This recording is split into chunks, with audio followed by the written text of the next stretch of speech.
From a fan. When you want ama uko kwa bench. From a fan. Tunafika kwetu. Haya, so mko kwa tunnel. Wewe ndio uko mbele. Msha kamera, kuna msha kamera anakaa hivi. Worst. Niko na moja, hiyo ni worst. We are playing against Nakuru. RFU, Abu Queens.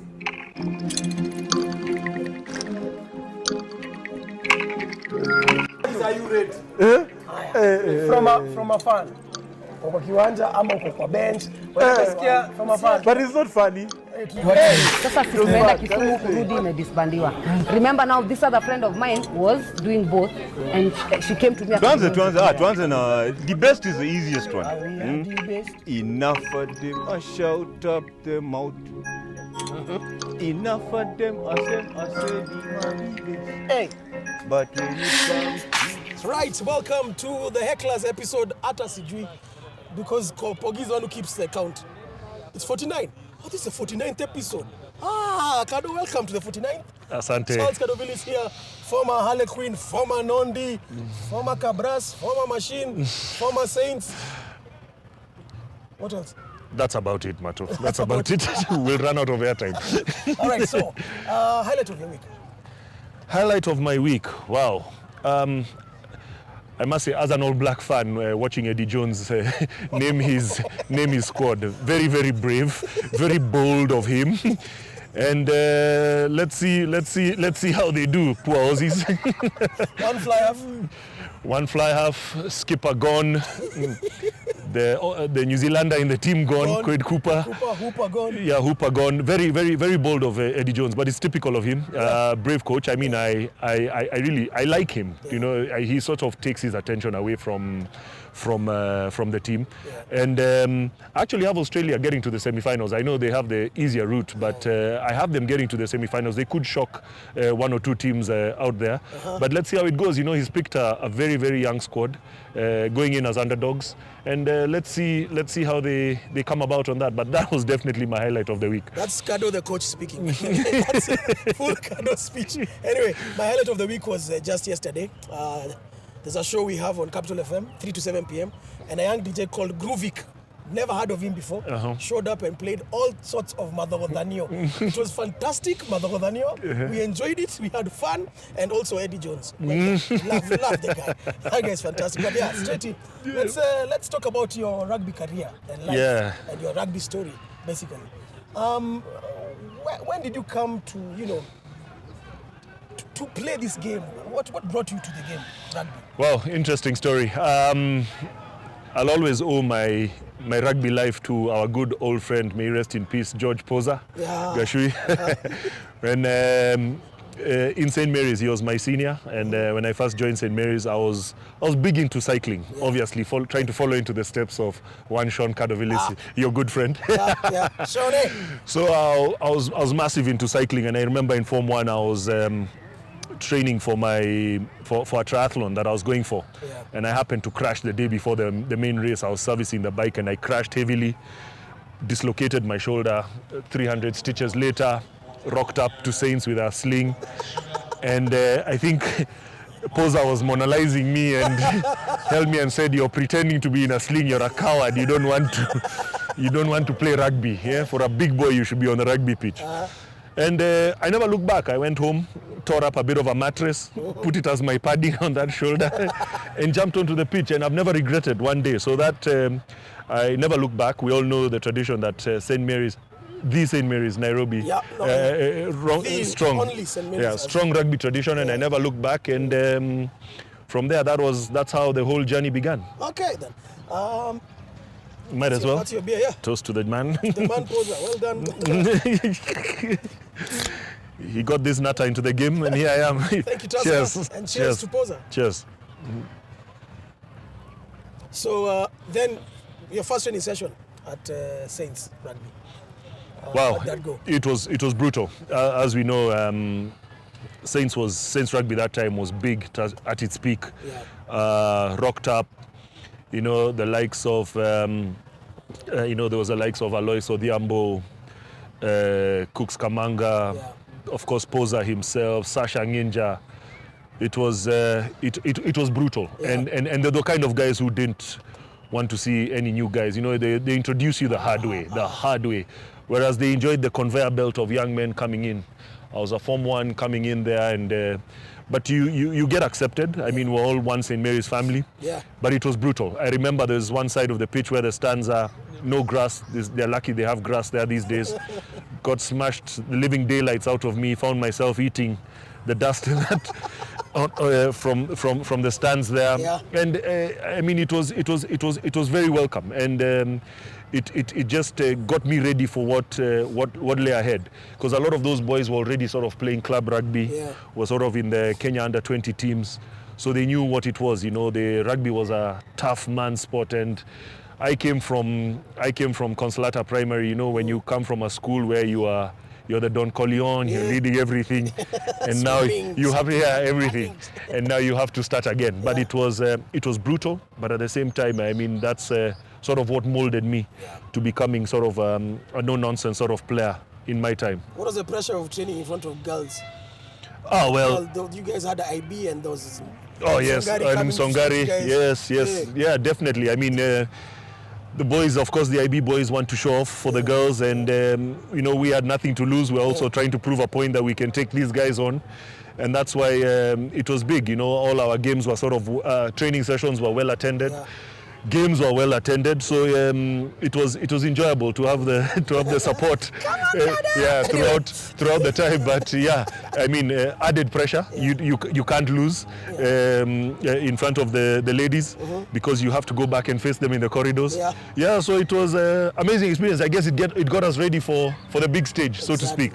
So speaking of the big stage, when did you make your debut for St. Mary's? Did you go into the first immediately? Or No. I did 2 years in the second team. I mean, competition was stiff, no brainer. I started breaking into the first team in third form. Things were still hot. Paul Odera was then the captain.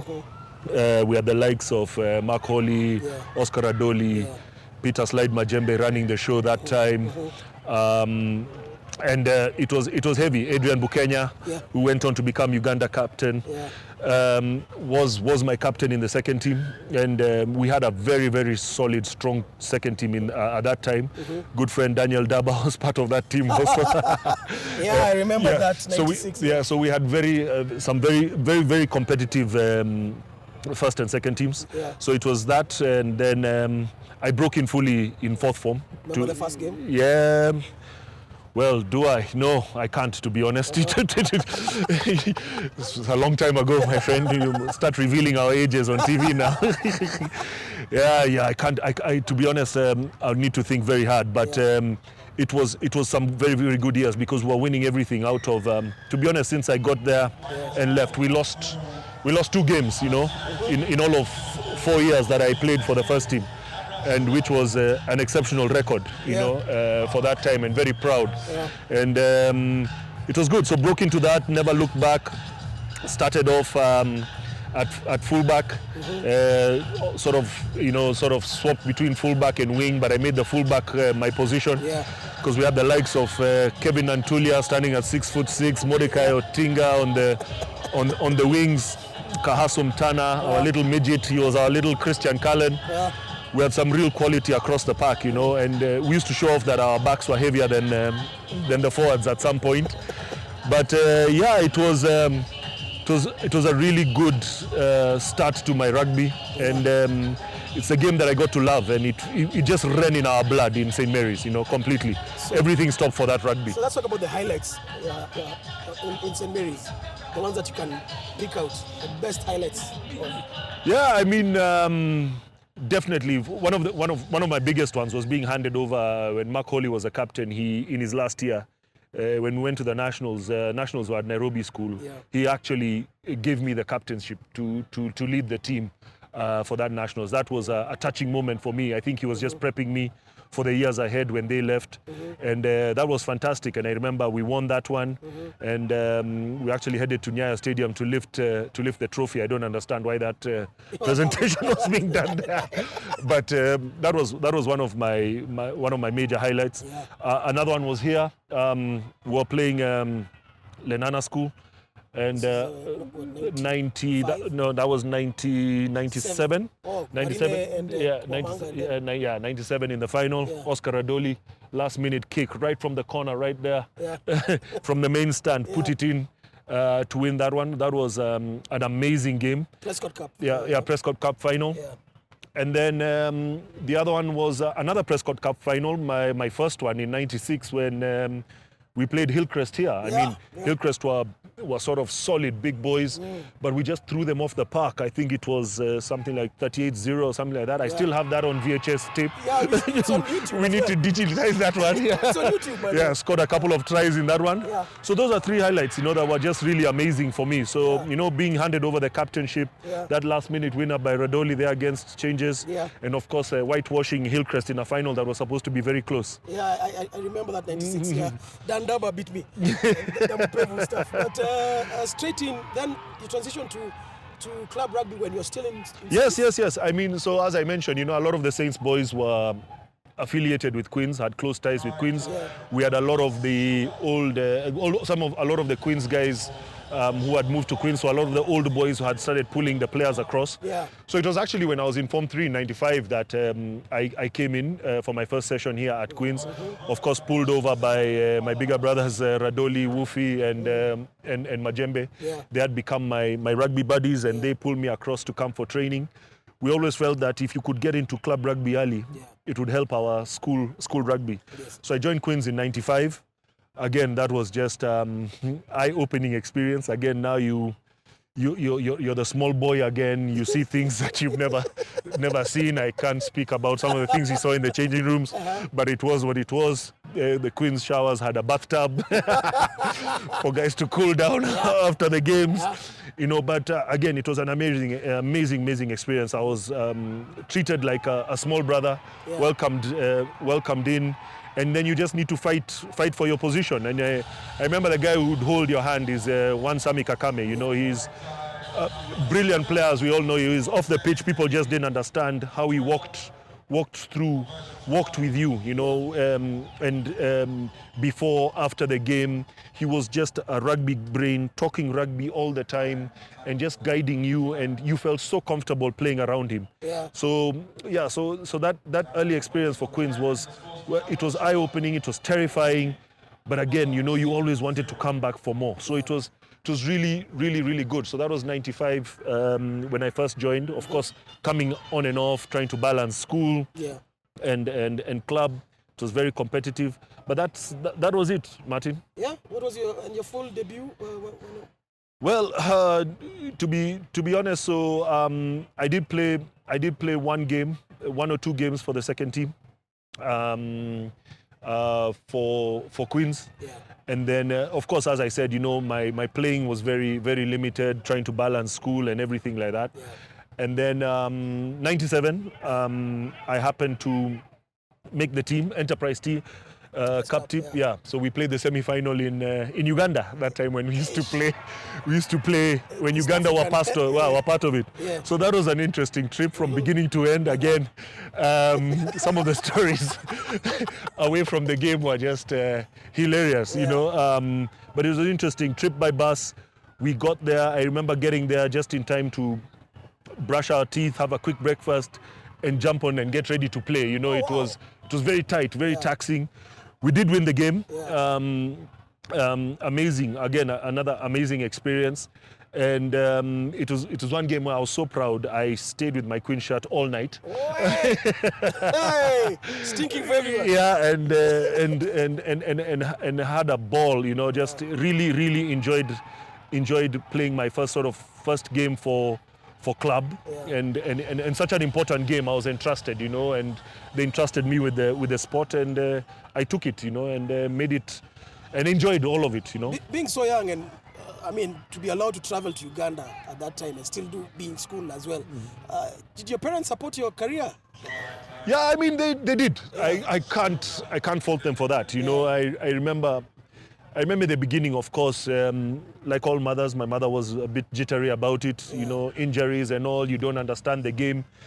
But after a while, even if I seemed like I was even thinking or even dreaming of missing a training session. They would be like, what are you doing? Why aren't you at training? What's going on? You're getting late and stuff like that. So very supportive. Took me to every training session, dropped me there. Sometimes that would be a bit of an issue because, you know, you're wondering why your parents dropping you and picking you. But support system, I can't fault them for that. My family have always backed me till the day, till today in everything that I do rugby.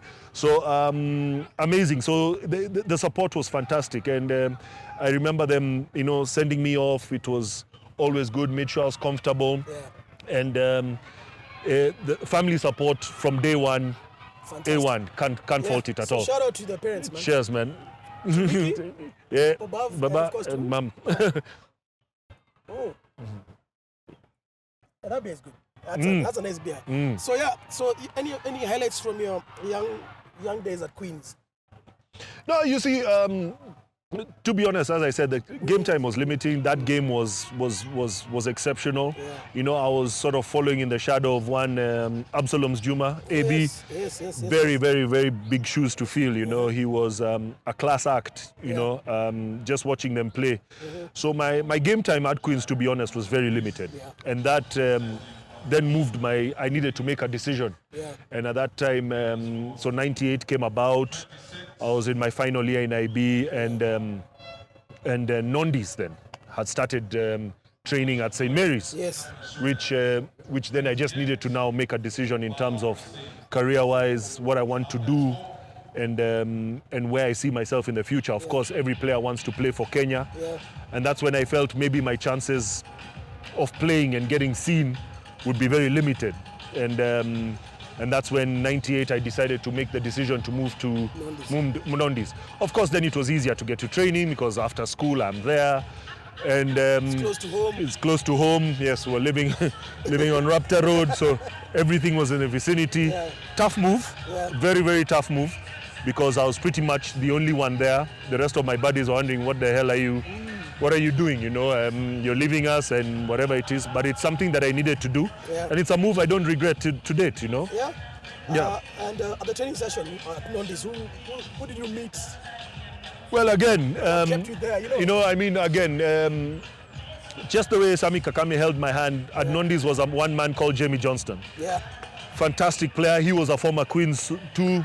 So he understood the transition, all the backlash he would get, but he held my hand, and he would put me in for extra training sessions. We would come in early, testing me under the high ball and everything. And then again, that time, so it was, that backline again was loaded. It was Jamie Johnston, Justin Labi, Pablo Murunga, Shako Kwach, Branching Ninja, Sasha Nginja. I mean, it was just loaded with, it was filtered with Kenyan players.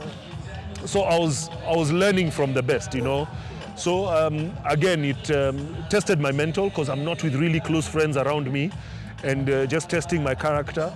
But Jamie was really good for me. All of them were really welcoming, and from then, surprisingly, I found my way into the Nondis first team, displacing Justin and Labi. I know he didn't take that too well. I think he still holds it against me till today. And I made the position my own. And which position is this? Fullback. I mean, of course, we're not competing with the wingers there. With Pablo Murunga, he was talk of the town, poster boy of the country at that time, and so I took it at fullback, and I never looked back. And what game? Do you remember the first game you played for Nondis? And who did you play against? I think it could have been, in all honesty, I think it could have been USIU.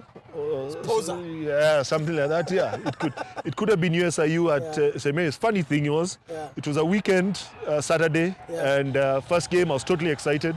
Funny thing is, we had a German school meet with St. Mary's, an athletics meet in the morning at German school. For those of you, sorry, for the Mwamba fans, walikuwa na mbio.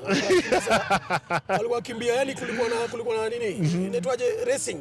I don't know. Olympics even. So we had an athletics meet, and I'd made the Saints team on that one. So I'd gone for, I think I'd done those 100 meters, 1,500 and everything like that.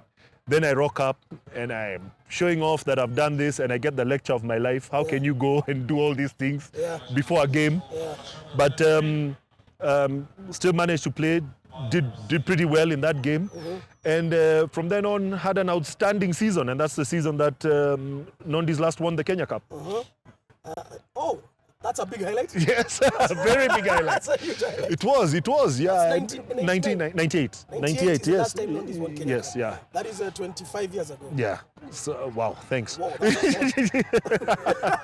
old as Kalamashaka. Yeah, so we won the Kenya Cup in that year. I think we just pipped Impala to that title.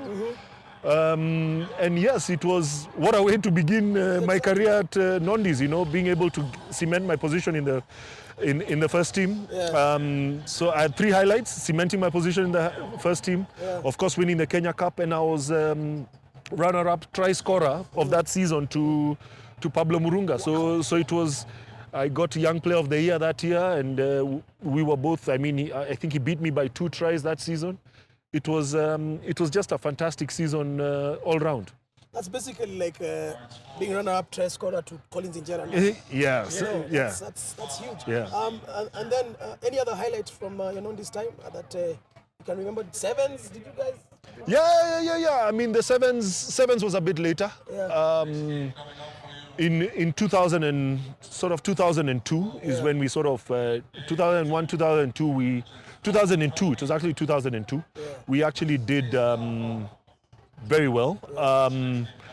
What happened at that point is when we went through a major recruitment, and I was captaining Nondi's at the time, and I said we needed to sort of beef up the squad, and it was one of the first few times that now Nondi's were actually pulling players from other clubs, and that's when we roped in Benjamin Aimba, rest in peace, Zedi Akwanyi, Dan Weku,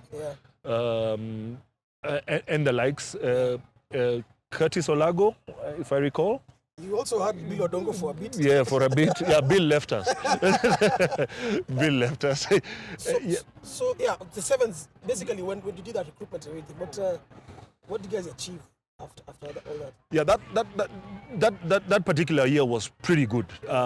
We came second in the series, and for Nondi's, that was amazing. New. In fact, we just missed out. What happened was that year we had just as the Christie Sevens was going on, the national team players were called out, so we couldn't participate in the tournament. Okay.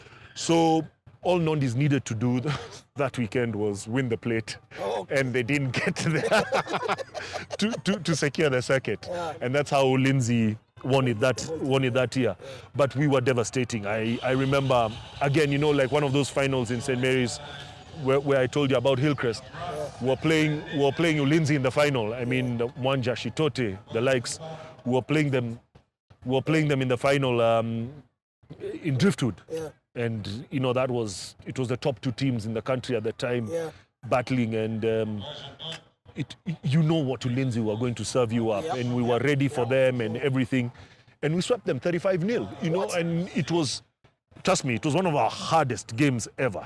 But we took them on and were able to just put the points against them and defend really hard.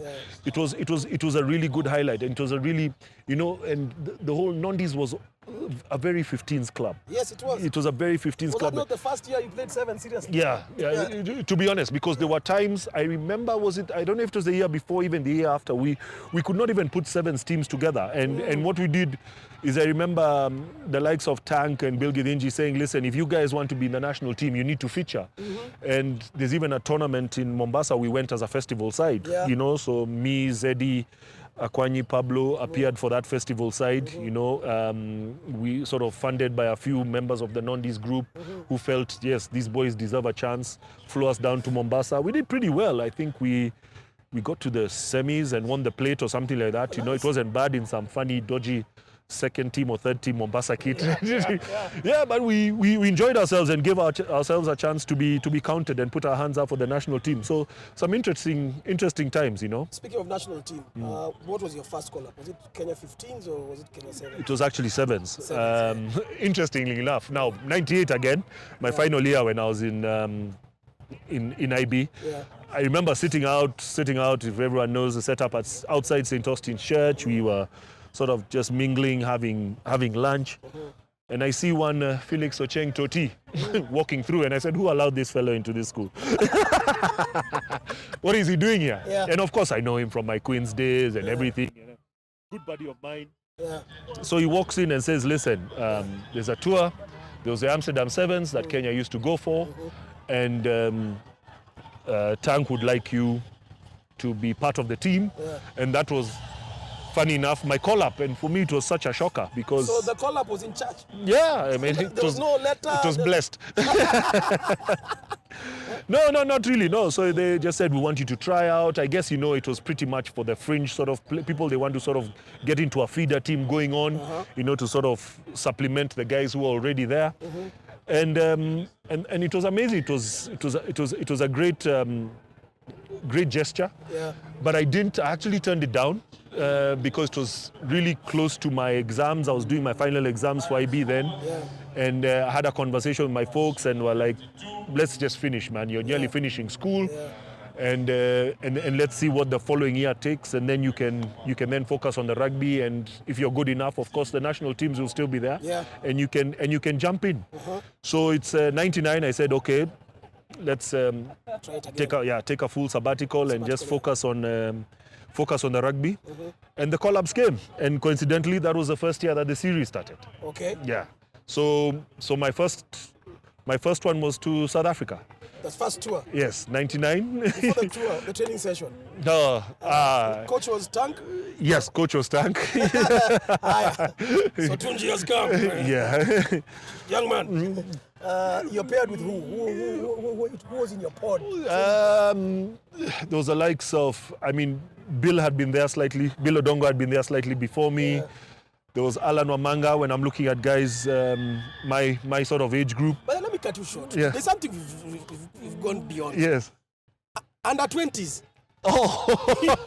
Because I just realized, wait a minute, schools and everything, there was a tour that you guys went for. Yes. And you were co-captain with some guy here. Yes. Was that the first time you were called for under 20, or did you go for something? No. So we had the privilege during school time was we had Kenya schools going on. Yes.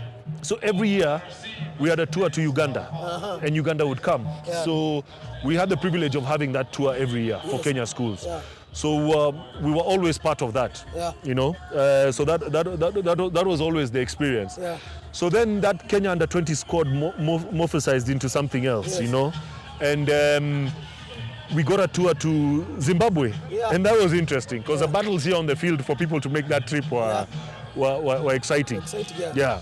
So we did. We went to Zimbabwe. I think it was 12, 14 days. Yeah. One of my best tours ever of my life. We traveled. We traveled around Zimbabwe. Played in Harare. Played in the Vic Vault 10s. Excellent tour. Made some really good friends. And people who don't know, I've named the usual suspects.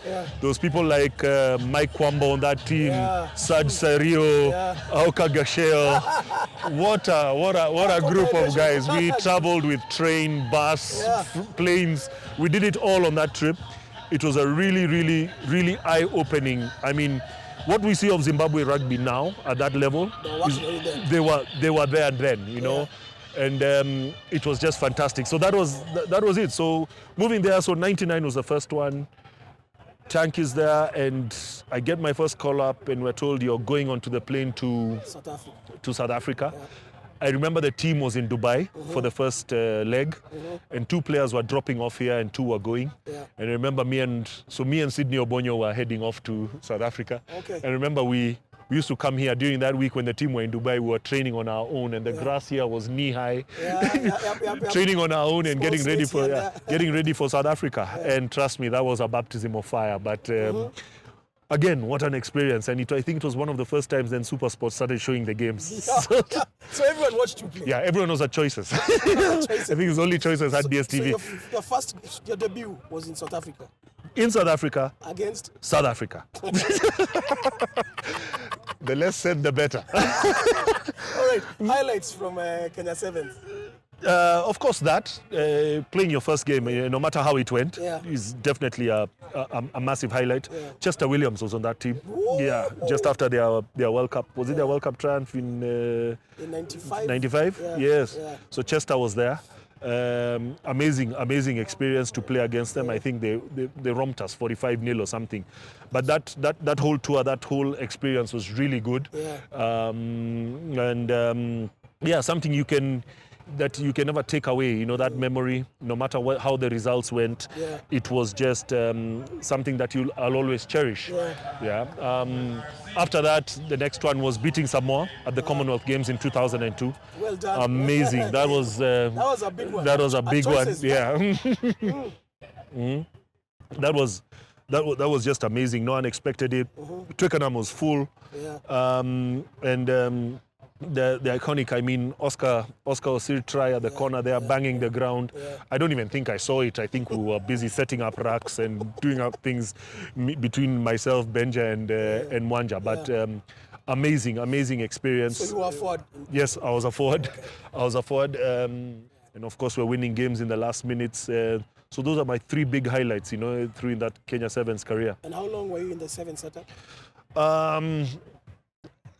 Took me all about 4 or 5 years. The last year was very in and out, and there was a new set of players coming in, competing for positions, new coaching team. When the likes of Gordon and Ampu came and took over the reins, and that's when my Sevens career started dying off. But also, you'll appreciate at that time, we were choosing a lot. There was a lot of 15s now going on that time. That's get there. Yeah. So now you needed to choose, so the 15s, the cream was taken to 15s because there's the World Cup qualifiers and all that stuff. When we used to play the, what was it called? The Victoria Cup, the triangular between us and Zimbabwe. So would be shifted off into the 15 setup. And then the rest were playing sevens. So how was your first call up? Did they come? They send you a letter? It was very organized. Yeah. There was letters. That's 15s now. Yeah, there was letters. Even the sevens, to be honest, after that there was letters. Yeah. There was a letter for your every call up. Whether you were part of the squad or you were a newcomer, there was a letter. Have you framed them? All there. They're all there. Some from Stuart Harkart, some from George Karaoke, some from Richard Omwela, some from Agri Chabeda. They are all there. They are things that you keep. So, your first call up, when was this? 15s. Okay, now the first cap was against Uganda. First cap. Yeah, first cap was against Uganda in 2001. Oof. Yeah. So you're playing sevens and 15s? Yeah, so we were playing both. Yeah. So, but there was sort of, the fixtures now were there's quite a lot of fixtures, So the Uganda fixture was a regular, home and away. Yeah. Zimbabwe became a regular, home and away. So we were playing about 4 games a year, which was quite a lot for the 15 setup. Yeah. Then you're jumping you finish with that, then you jump into the 7 squad, then you're traveling. That time now when we got invited, so we were doing Dubai and South Africa, and then they added Hong Kong. So we're doing those 3 trips. You finish with that, you get into the 15 setup. So that was basically it, and stuck in there for now 4 or 5 years till sort of the end of my playing career. Well, so let's talk about the 15s first before we talk about the end of the playing career. The highlights playing for Kenya 15s. The highlights, number one, was the training sessions. The training sessions were just, to be honest, were brutal. And featuring? were just brutal. We would have sessions where we were stuck in the 5-yard box and playing hard-on rugby league forwards. Yeah. And when you look at these forwards, man, you're looking at Benjamin Aimba, Roger Kena, Ogre, Kinyan. And there's nowhere to run. And it was brutal. Yeah. And they really set you up for the games. And it was really hard competition, Yeah. So the training sessions were a real highlight of those things. Another highlight was when we beat Zimbabwe here. That was fantastic. That was brilliant. Yeah, beating Zimbabwe for the first time here. I remember. So what had happened is there was the World Cup qualifiers going on that time. So we had Cameroon and Uganda in our pool, but we had 3 weeks of matches, so we had Zimbabwe in between. Yeah. So we played in Cameroon. Yeah. That's a story for another show. Cameroon story. Yeah, played in Cameroon, and I remember coming back with Cameroon. I had a gash, and I still have this guy sort of stamped on my ankle, and put sort of a hole in my ankle, and I was so gutted, more because I was this close to missing the Zimbabwe game, and just because at that time KT, who was the coach, Kenneth Thimba, was thinking of, listen, he wants to try different combinations because the Uganda game was more important, but everyone wants to play Zimbabwe. So that was a really good highlight, because I managed to sort of get myself really better, got some stitches and got better, and managed to come on in the second half and play that game and at least be part of that victory. I remember me and Sammy on the bench for that one, and it was good. So that was really good to beat Zimbabwe, and I really thought from then on, we would be going somewhere as Kenya Rugby. Zimbabwe should not be anywhere near us at the moment. We should be closer to Namibia. 20 years later. We're still fighting. Yeah. Going crazy. Yeah. So those were some really amazing highlights from that time. And so you were still at Nondis at this time. Yes. Your career is coming to an end. Yeah. Did you come back to Queens? Or? Yes, I did. Yeah. I did come back to Queens. I was just feeling like now the competition at Nondis was sort of taking a dip. Yeah. Were just not going the way I was going. My career was I wanted to give it another lift. So I came back to Queens. Of course, always welcome. Yeah. Now I'd gotten a bit heavier, playing at center. Yeah. With my good friend Tito Duke. Yeah, and of course some good times. And my career sort of ended on the pitch here on a game against Wamba, to be honest. Yeah, so I was sort of got a ball and taken the gap, one of those pseudo gaps that really don't exist. And just as I was really like 1 or 2 inches through, and I can remember I was sort of running on that side, and I was through to the try line, and Humphrey Tol Kayangi catches me from behind. And he smashes me. I mean, I'm caught off guard, and I land on my shoulder, and it sort of pops. So I turn around, present the ball, and and I didn't even think that it had popped, but when I looked, and you can see that it's all out and everything. And that was it. I mean, I didn't know that was going to be the end of my career, but that was sort of pretty much the last game that I played competitively. So it was an injury that finished you off? Yeah, pretty much. Yeah, pretty much, because once the healing process started, and while I was still in between that, again, my good friend Edward Kinyan says, listen, I've been asked to coach Queens.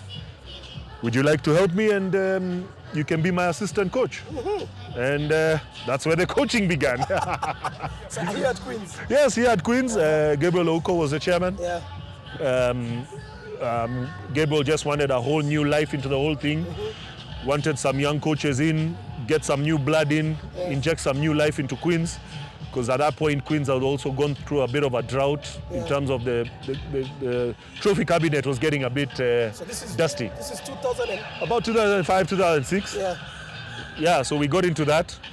As a young coach. Yeah, we were young. We were young tech bench. So it was Ogre, myself, Toti, and myself. Because we were really good friends, playing friends, everything. And we accepted the challenge. And we took it on, being Queens boys, we knew what it was all about, what the pressure was all about. We had the backing of the exco led by Gabi, and we didn't look back. That's when we went on to do our three-peat. Fantastic, well done. Yeah. Do you remember your first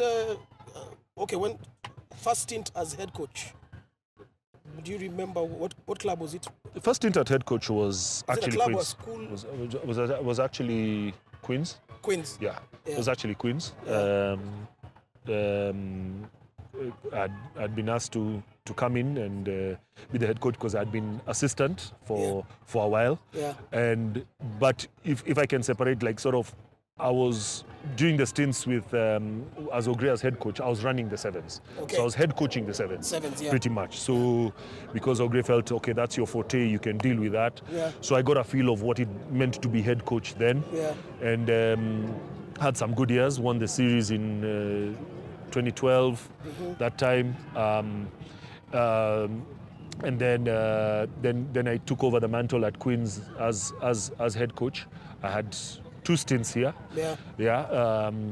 Pretty interesting, tough times. That's when now Kabras and KCB now had now sort of invested heavily. Yeah. So, and as a community club, we were now trying to get the money together, trying to compete with these guys, trying to retain players, and just as you know as Impala, when you come from years of winning, Yeah. there's going to be the lull when there's a Always. player shift Yeah. and everything. You start to lose your best players. People come shopping, players start to move, and so my first stint was here at Queen's. Yeah. Did the semi-finals, losing a couple of times narrowly to KCB. Yeah. But yeah, very enjoyable. Yeah. The pressure of coaching this club is not. It's not kidogo. It's not. It's not a joke. It's an everyday job. A lot of but tradition, totally enjoyable, and a lot of rugby brain. That's Yeah. that can be a good thing and a bad thing sometimes. Speaking of, you said you were coaching the Queen Sevens. Is this the period where Kenya came knocking for you to be assistant coach, Kenya Sevens assistant No, coach? in fact, actually, this was no. So there were sort of two stints. Sorry. So when I was doing the assistant thing with Ogre, Kenya came knocking in 2011, Yes. and that's when I got the call Yeah.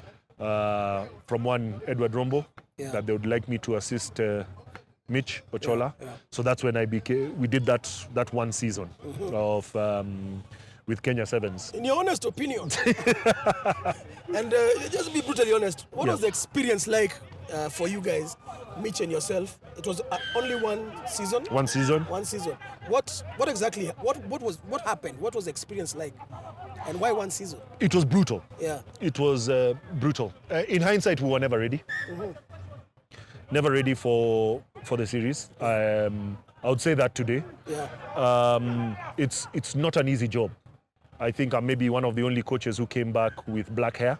Yeah. If you look at all the coaches who go to the series, they all look, even the younger ones look older Yeah. than me now. Yeah. But it is an experience and a half. People Yeah. do not understand what it means to coach at that stage. When you're rubbing shoulders with the best of the best in the world, and you're sitting in coaching rooms and team managers and meetings and picking each other's brains and going through and analyzing games, and it is just at another level, to be honest, Martin. So it was brutal. And what makes it even more brutal is some of the shenanigans that we have going on at home, where players want to go on strike, contracts are not being honored, you're traveling without any money, you're looking for money from well-wishers out there, so trying to balance that.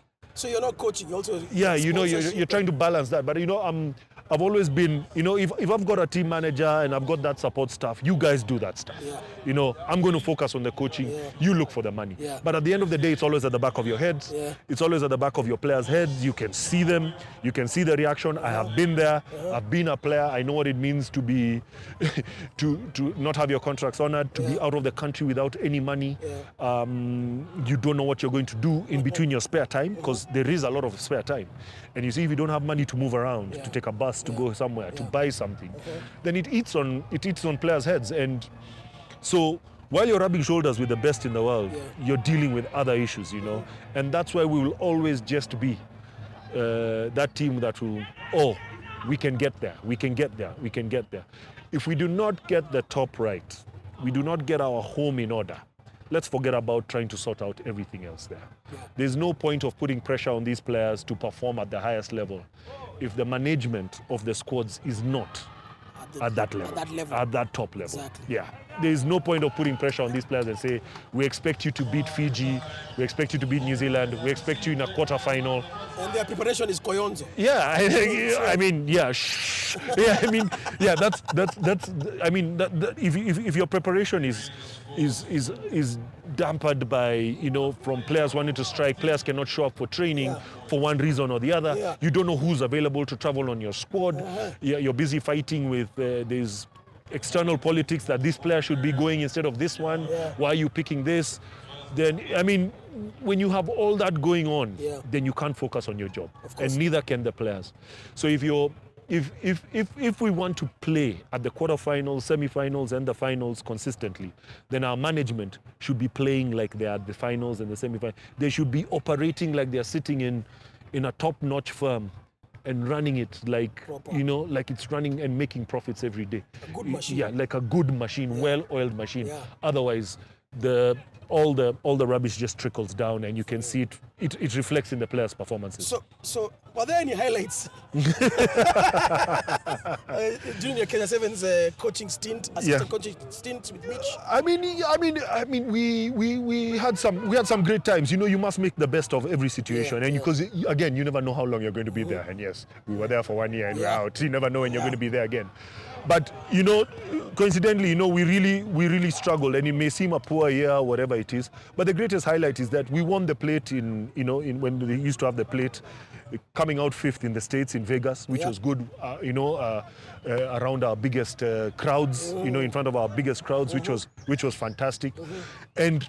To be honest, every sort of shield or bowl final that we got to, we actually won. So we were winning something. You know, even if we were. But again, I say, you know, the expectations are so high on this team. The pressure is so high. Yet the preparation is just zero. You know, but I enjoyed the experience. You know, having conversations, watching those players put. And some of the things the players get up to off the pitch is just chaotic.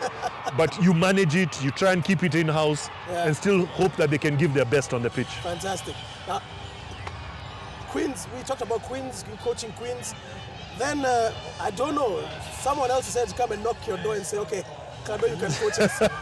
Kabras came to you and said, okay, come through. And what informed your move to Kabras? That's very interesting. But first, let me tell you about the first call. So it was Queens KCB final in Raraka. We just lost it. I think it was 3 or 4 points. I remember in the dying minutes, we have a scrum down, KCB's half. Okwomi is picking up the ball and he slips in the mud. It was a wet day and KCB turned it over, kicked the ball out, and game over. And we just missed that one, just missing getting into the final. So that was that. And even before we'd been able to I've been able to get my breath back. I get a phone call. I'll keep the names for now. Let me protect the identities. Very interesting calls. And the guy calls me and says, hey, there's an opportunity at Kabras. Would you like to take it? I said, wow, okay. Let me breathe, you know, first. And I'll get back to you. Let's talk during the week. So, of course, immediately I start having those conversations, of course, with my family. I spoke to Mike Lucas, who was the chairman at the time at Queens, about it. And everyone said, you know what, go for it. And why not? So personally, I said, you know what, why not? Let me challenge myself. Get out of my comfort zone. A new adventure. A new adventure. Go somewhere I've not been sort of before or coached or lived before, and be with people in a different setup. I mean, at Nondi's, I knew pretty much everyone, grew up with people. At Queens, the same story. Just get out and go and try yourself as a coach. Horizons. Go and check it and try yourself as a coach. And I did it, and what an experience again. You know, I mean, fantastic. I had a ball with those boys. First training session, did it rain? No, it didn't. Amazing place, man, how it rains every day. But it was fun, you know, because I could see the spring in their step, you know. It was something different, it was something new. They were willing to learn. I had a few players that I had worked with at Queens in Achayo, Nick Baraza, Felix Ayangi. So it was, but even everyone, that whole group were just, the work ethic was amazing. The willingness to learn was brilliant. It's a professional setup. And it was, when I got out of there, to be honest, Martin, when I came back to Queens and I got into my other stint here at Queens, I just said we need to change the way we are doing everything. Because they are serious. Yeah, because what they are doing there, no one will touch them for a long time. Kabras. I mean, by the time we get to a game and team naming, we've done close to 8 sessions a week. You know, at Queens, we're talking 2-3 sessions. You know, any other club, we're talking Monday reviews, we're talking 2 sessions on Tuesday, two sessions on Wednesday, 2 sessions on Friday, captain's run on Wednesday. I mean, my contact time with the players was just amazing. So it's no surprise where they are now. All right, quickly, 3 highlights at Kabras. Of course, winning the 7th circuit with them that no one really expected. I think even they were in shock. Yeah. But So amazing. you always do a fast whenever you're You must shock the world somewhere. on this. Yeah, so that was amazing. The final that I lost to KCB was also a highlight because those boys played some really good rugby. This was basically Cardo versus Curtis. Friends versus friends. Yes, it was an amazing final. I think our final. I really believe there were 2 or 3 turning points in that game that we should have won. Yeah. Philip Wokorach missing kicks that he never misses. A 22 drop that he kicked dead. just small things that eat you and give you nightmares. But I still cherish them, and they could be bad, but you still cherish them, and you say, you know what, they just help you grow. Yeah. And the final one was just the whole sort of family unit around that whole setup. They keep strong despite. Every club has its issues, and there's tough times, and there's different things going on behind the scenes at every club. But those boys never missed a session. 4 o'clock in the morning, the first group is in the gym. 4 o'clock in the morning. First group has to be in at 4 o'clock in our small gym that we lit with torches at that time. We had no light, believe it or not. So you light, everyone has their phone torches on. First group is in at 4 o'clock, next group is in at 5, next group. So the group that's going to work come in at 4 so that we're finished by 5, they can shower and get to work. So let's come to now. As in the last year, I think year and a half. Yeah. You are part of a team that brought a certain code of rugby to Kenya, Rugby League. Yeah. Why? Why do you think Rugby League can do well in this country, and why did you guys decide this is it? I mean, it's no brainer. The couple of things that Kenya struggle with is the set piece and the breakdown area. Yeah. So Rugby League doesn't have lineouts. The scrums are uncontested, and Just like touch. yes, and there's no rucks, and that's what we'll excel in, you know, and that's why our 7s will be up there. We can rub shoulders with the big boys, but our 15s is still light years, and I no prisoner saying this, you know, we are still light years away from getting anywhere close to even getting to a World Cup, to be honest, you know, because we are struggling in those areas. We're struggling at the line out, we're struggling at the set piece. We saw it also at the under-20s, you know. Just look at how Spain and Uruguay can take us to school at the breakdown area. Zimbabwe can take us to school at the breakdown area. And I mean, these are small rugby playing nations in comparison to the big boys. So that's what Rugby League, I think Rugby League, number one, gives more rugby players an opportunity to play the game, because there's many rugby players out there, and they can expose them, and they can express themselves a bit better, you know, away from the set piece, away from the racks, which are very contentious areas. And I think that game will thrive and hit the world mark faster and longer than Union has. And the league is on, and the Kenya national team has also travelled. Yes. We were able to play our first 2 tests last year. We played 2 tests, won 1, lost 1. We able to beat Cameroon. And then lost to Ghana. Okay. We played the games in Ghana, tournament in Ghana. And this year we are looking to travel to South Africa. Fantastic. Yeah. Kado, you done with coaching? Well, you're never really done with coaching. Union. No. You're never done with coaching, Martin. And I'll tell you, behind the scenes, I work with a lot of coaches from other sort of the smaller teams. Offering a lot of mentorship, sharing a lot of material. You're always. And if the opportunity presents itself to coach at the top level, something that I feel that. So if Bala calls you tomorrow, you're on. Why not? You know, I love a challenge. Wouldn't that be controversial? But yeah, you know, why not? You never stop coaching, Martin. And I'm doing a small thing with St. Mary's at the moment. Nice. Yeah, trying to get them back on track. So you never stop. I'm always learning. I'm always studying. Always looking what's happening out there, and trying to pass on the information to the younger generations. Fantastic. Now, to a younger a young player coming up in this sport, what's the best advice you can give them right now in terms of the game, the discipline, the culture? Number one, they must play the game because they enjoy it. Number one, don't come into this game for any other reason. Come into this game to enjoy it.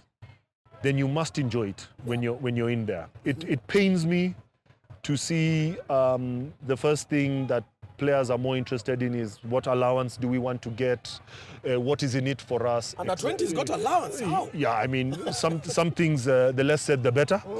To be honest, get in there and enjoy the game. When you are there, you are not only playing for yourself. You're representing a game that has been embraced by the nation. So you must put on and be an ambassador of that game. You represent your families. Whatever you do on that pitch, you're representing your families, you're representing your schoolmates.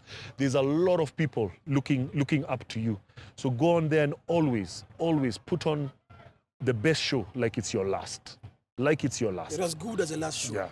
So some advice there. Yeah. Well done, Kado. Now, 5 best players to play with. Let's do club. You can mix them up. And then Kenya. That I played with. Yeah, that you played with. Wow. Of course, you mentioned Kakame. Yeah, I mean, I must mention Sammy. He took care of me. He was, when the forwards are starving you of the ball, he makes sure you get it as your centers. Yeah. Yeah, so Sammy was great. I must say, I enjoyed playing with Pablo Murunga. Yeah. Try scoring machine. Yeah. Because you knew once you set it up, whatever it is, there was a try at the end of it.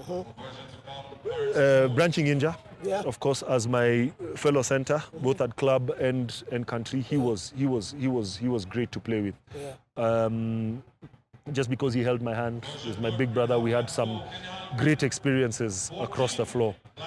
You know, I mean, in my younger days, of course, I can't leave out Oscar Adoli, Woofy, and Peter Ochola. They were just great. Fantastic. Now in the forwards, I mean, the guys who just all sort of set it up for you is Alan Nyango was just a great player to play with. You know, a grafter, hard worker, doesn't complain, and people just goes unnoticed. You know, does his business. Neil McRae, again, no nonsense flanker, bad news boy. Yeah, and that's. I mean, you can go on all day, you know, for all sorts of reasons. But you know, just off the top of my head, a good mix. Those were great guys to play around. And in Kenya, for Kenya. For Kenya, of course, Benja. Yeah. No doubt. In sevens with Felix Ocheng and Bill Odongo. I mean, just a joy. And of course, Dennis Mwanja. Yeah. I mean, in the forwards, I mean, we had a camaraderie there that was just fantastic. That was just lightning, and just a joy to play with these guys every day. Yeah. Now, players used to see and say, "Okay, I'm tired, I'm done. You don't need to play this game." In Kenya, Kenya Cup, that is against club rugby. Which players are these that you faced and you're just tired all the time? They used to smash you and you. I mean, Impala were tiring. Impala were just tiring, you know. I will just say Impala. Just say Impala. That whole cohort of that time was just tiring. Yeah. Impala would finish 4th in the league and win the title every season. They were just tiring. I mean, you can't single them out, you know. I mean, you can't single out the players. They had some great guys, some great chaps, some good talent out there, man. I mean, one day just here, playing a game, Enterprise Cup final, game is pretty much dead. I'm at the base of the rack, and the smallest guy of the bunch, Alvin Rache, picks up the ball, jumps over the rack, and saunters in and scores the I mean, these Impala guys were just, it was irritating to say the least, you know. We've had so, national team. What about them? Against players that you played for Kenya and you're tired, you're like face over. I mean, the Zimbabweans were crazy. You know, the Zimbabweans were some tough customers. Yeah. I knew, and you know, at that time we didn't play a lot of games. Yeah. And of course, we played Namibia once or twice. Yeah. They were brutal. Yeah. Yeah. But you know, I can't single out. We didn't play them enough. You know, that was some of the biggest issues. Okay. And players that you've coached that are just fantastic. I mentioned 3. Whoa. Yeah, players that you just easily coached. Didn't have to do much. Okay, I'll spread it a bit, Yeah. and I'll pick 3 players, Yeah. 3 very sort of different players. I mean, I've coached a lot of talent. Yeah.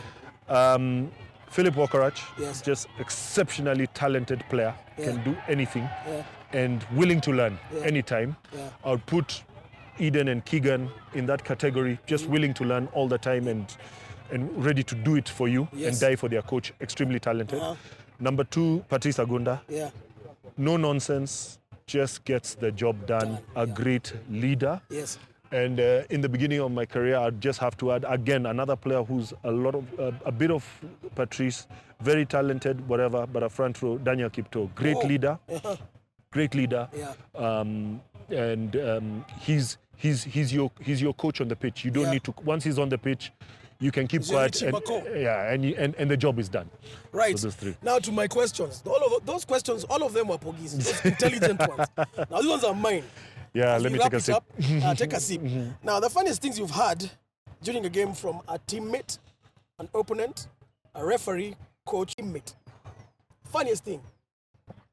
I think the funniest thing a teammate would tell me is that I was on my choker. You know, that thing just kills me. I'm like, bro, we're getting hammered here. What are you talking about? It's 21 nil. Yeah, 75th minute. how do you think we are feeling? We're getting hammered. You know, was it to Mechoka to now? You know that just kills me. I still don't get it till today. So from an opponent. And you can mention names, man. Opponent. Oh. I wouldn't remember, but Tito Duke used to say some of the silliest things, you know. Every game I can just see him pointing at me, head down, you know, bullish, muscles bulging. I think it was just about, he just wants to kill me, you know, I'm coming at you, Cardo, whatever it is, you know. It was just, every game had something different. Great rivalry when he was at Mwamba, Yeah. when I was at Nondis, he was at Queens. Yeah. Amazing rivalry, Yeah. you know. Very passionate rugby brain, Yeah. great guy. And referee, Rio Ruo. Rio Ruo. He gave me my first yellow card. And it was at Fladdy. Yeah. First and I think my only yellow card ever. And he points it out and says, do not say anything, just walk. As a friend. The look in his eye, I was gone. So from a coach. Ay, ay, ay. Yeah. Guys, just go out there and fungua. I think Tank had it. Go out there and fungua. Yeah, just go there and fungua, my guys. It's bad. Because I think this was Cape Town, and I think we're all going through the whole. I think it was just an experience for Yeah. everyone. Also for him, I know it wasn't easy. Yeah. So just go out there and fungua. Just guys. have fun, huh? Yeah, let's just be whatever fungua meant. Be Kenya. We just go do it. I think we received another 40 after that. So from a fan. Ah man, Arigi used to kill me. Oh yeah. Arigi used to kill me, especially at Machine. yeah when Machine were playing Nondis. Yeah. And Arigi was just bad news. He could get under your skin Yeah. completely and really make those games difficult. You know, Okay. from Kado, what are you doing on this team? You know, you got from the wrong color to the whatever. Mozongo. Yeah, I mean the comments. Umejiosha now almost. I don't know, just some crazy stuff. He really used to get onto your nerves properly, which was good for the game. Fantastic stuff. Yeah. Now, if you haven't noticed, we are at the 56th Christie Sevens edition. It's a tournament that is the oldest in Africa. And basically, right now, I think Queens are playing blood. And yeah, it's 14-all right now. Kado, predictions. Who do you think is going to take this tournament? Well, the first round of games have given us some shockers. Queens lost the first one. They need to win this one. Yeah. But in all honesty, my money is on Kabras. Kabras? Yeah, they're looking neat over the last tournaments. They are playing the best rugby, and they are my second team after Queens. Okay, and they just beat Impala. Well, ladies and gentlemen, Charles Cardovillis, what a fantastic rugby story we've had here. And cheers, Martin. cheers to everyone. And just one more thing. I had something, Martin. Sorry, guys, I'm coming. Since Poggy's not here, it was his birthday this week. I got him a little gift. I'm hoping that he'll get to wear it. This is for Poggy. I hope it fits him. Cheers, Poggy. Wear it proudly. Happy birthday, son. Tumeruka nje. Make sure he gets it. In a this year contest. Whoa, whoa. Hey, we are the best. We are the best. In a this year.